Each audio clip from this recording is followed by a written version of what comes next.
సంధ్యాదీపాన్ని ఎలా వెలిగించాలి, ఎప్పుడు వెలిగించాలి, ఎక్కడ వెలిగించాలి? సంధ్యాదీపం వెలిగించడం కోసం మళ్ళీ స్నానం చేయకూడదు, అది అతి అవుతుంది.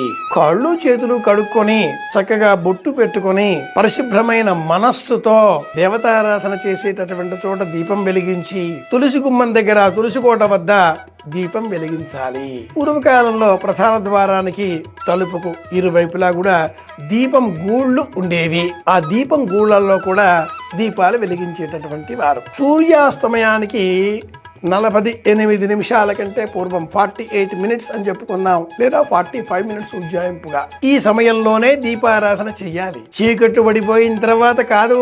సూర్యాస్తమయం అయినప్పటికీ లింక్ అనే రూపంలో మన ఇంట్లో వెలుతురు అలా కొనసాగుతూ ఉండడంతో సూర్యాస్తమయ భావన మనకు తెలియకుండా ఉంటుంది. ఇంటిలో సంధ్య లక్ష్మి అనుగ్రహంతో సంపదలు కలుగుతాయి.